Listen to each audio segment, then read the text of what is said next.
السلام علیکم ورحمۃ اللہ وبرکاتہ۔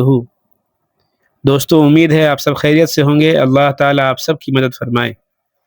دوستو، آج آپ سے ایک ایسی بات کرنے والا ہوں جو شاید سن کر آپ کی روح تک کانپ اٹھے۔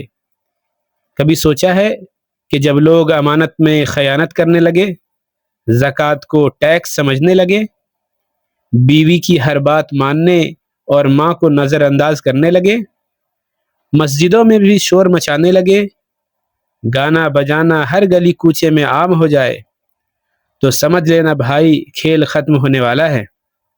جی ہاں، یہ سب باتیں مذاق نہیں ہیں، یہ علامت قیامت کے قریب آنے کی ہے جو ہمارے پیارے نبی صلی اللہ علیہ وسلم نے آج سے 1400 سال پہلے ہی بتا دی تھی۔ اب آپ سوچ رہے ہوں گے کہ یار یہ سب باتیں تو ہم روز دیکھ رہے ہیں، تو بس اس ویڈیو میں آپ کو اس حدیث کے بارے میں ڈیٹیل میں سمجھاؤں گا، ایک دم دوستانہ انداز میں آرام سے بیٹھ کر بات کریں گے۔ ویڈیو کو پورا دیکھنا، کیونکہ آخر میں ہم یہ بھی ڈسکس کریں گے کہ ایسے حالات میں ایک مسلمان کو کیا کرنا چاہیے تاکہ اللہ کی ناراضگی سے بچا جا سکے۔ چلو بھائی پھر شروع کرتے ہیں، بسم اللہ۔ امانت کو اپنی چیز سمجھ لینا۔ دیکھو دوستو، اب یہ بات بہت معمولی لگتی ہے، لیکن حدیث میں اسے قیامت کی نشانی بتایا گیا ہے۔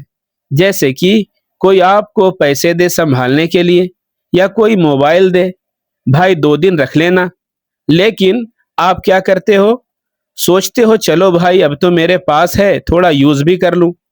آج کل آفس میں بھی لوگ کمپنی کی چیزیں یوز کرتے رہتے ہیں، اسٹیشنری، انٹرنیٹ، گاڑی، کچھ بھی، وہ سب امانت میں آتا ہے۔ لیکن ہم اتنی آسانی سے بھول جاتے ہیں کہ یہ میری اپنی چیز نہیں ہے۔ یہی تو مسئلہ ہے بھائی، جب لوگ ایسی چیزوں کو اپنی سمجھنے لگیں تو سمجھ لو کہ معاملہ گڑبڑ ہے۔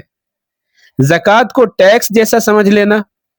اب دیکھو یار، زکوٰۃ تو دل سے دینے والی چیز ہے، لیکن آج کل لوگ بس اسے ایک فرض سمجھ کر ٹک مارک کرنے جیسی چیز بنا دیتے ہیں، جیسے سرکاری ٹیکس لیتی ہے ویسا سمجھ کر چلو یار نکال دو، نپٹا دو، باقی سب کام دیکھیں۔ اصل میں زکوٰۃ دینے کا مزہ ہی تب ہے جب دل خوش ہو، لیکن اب تو لوگ بچانے کے طریقے ڈھونڈتے ہیں۔ اتنی انکم نہیں بتانی تاکہ کم زکوٰۃ نکلے۔ ارے بھائی، یہ تو اللہ کا حکم ہے، اس کو خوشی خوشی دینا چاہیے، ورنہ پھر وہی بات قیامت کی نشانی۔ علم بس پیسے کے لیے سیکھنا، اب یہ بات بہت کامن ہو گئی ہے۔ پہلے لوگ علم اس لیے سیکھتے تھے کہ دین سیکھیں، اللہ کا راستہ جانیں۔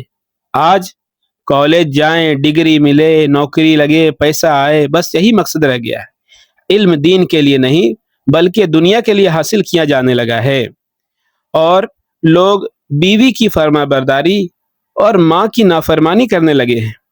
اب یہ بات تو ہر گھر کی ہو گئی ہے۔ شادی کے بعد جیسے آدمی بدل ہی جاتا ہے، بیوی کی بات ماننا ضروری سمجھتا ہے، اور ماں سے کوئی پوچھتا بھی نہیں۔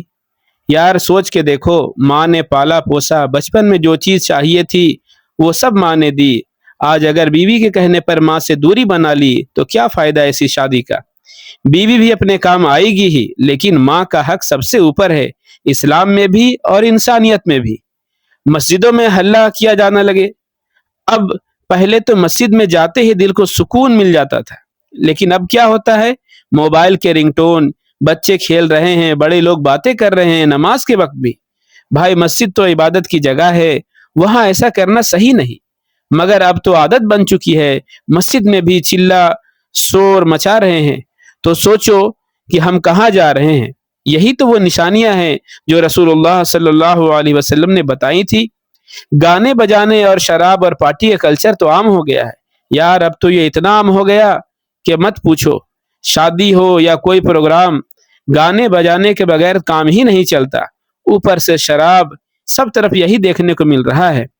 بھائی یہ سب نقصان ہے، صحت کا بھی اور دین کا بھی، اور جب گانا بجانا اتنا عام ہو جائے تو سمجھ لو کہ وہ وقت آ چکا ہے جس کا ذکر احادیث میں ہے۔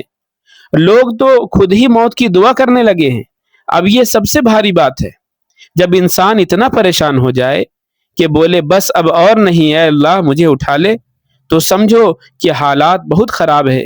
آج کل ڈپریشن، بے روزگاری، بیماری سب مل کے لوگوں کو توڑ دیتی ہے، لیکن دین کہتا ہے صبر کرو، امید رکھو۔ مگر جب لوگ خود اپنی جان مانگنے لگے تو سمجھ لو کہ وہ وقت قریب ہے جس کا ڈر تھا۔ ایسے میں بس نماز اور توبہ استغفار ہی راستہ ہے۔ دوستو، یہ ساری باتیں کوئی کہانی نہیں ہے، یہ وہ علامتیں ہیں جو ہمارے آس پاس ہر روز دکھ رہی ہیں۔ امانت داری چھوڑ دی، ماں باپ کو چھوڑ دیا، مسجدوں میں شور مچایا جانے لگا، گانے بجانے کا کلچر سب کچھ ہو گیا۔ اب کرنا یہ ہے کہ خود کو بدلو، خود سے شروعات کرو، نماز کے پابند بنو، ماں باپ کی خدمت کرو، جو چیز امانت ہو اس کی واپس کرو، اور سب سے بڑی بات اللہ سے توبہ کرو، کیونکہ وقت بہت قریب ہے۔ اسی سے متعلق ایک حدیث میں آپ لوگوں کے سامنے پیش کر رہا ہوں جو ترمذی شریف کی ہے۔ حضرت ابو ہریرہ رضی اللہ عنہ کی روایت ہے کہ رسول اللہ صلی اللہ علیہ وسلم نے ارشاد فرمایا، جب غنیمت کے مال کو اپنی ذاتی دولت سمجھا جانے لگے، امانت کو غنیمت کا مال سمجھا جانے لگے، یعنی امانت کو ادا کرنے کے بجائے خود اس کو استعمال کر لیا جائے، زکوٰۃ کو تاوان یعنی ٹیکس سمجھا جانے لگے، یعنی خوشی سے دینے کے بجائے ناگواری سے دی جائے، علم دین کے لیے نہیں بلکہ دنیا کے لیے حاصل کی جانے لگے، آدمی بیوی کی فرما برداری اور ماں کی نافرمانی کرنے لگے، دوستوں کو قریب اور باپ کو دور کرنے لگے، مسجدوں میں کھلم کھلا شور مچایا جانے لگے، قوم کی سرداری فاسق کرنے لگے، قوم کا سربراہ قوم کا سب سے ذلیل آدمی بن جائے، آدمی کا اکرام اور عزت اس کے شر اور برائی سے بچنے کے لیے کیا جانے لگے، گانے والی عورتوں کا اور ساز و بازے کا رواج عام ہو جائے،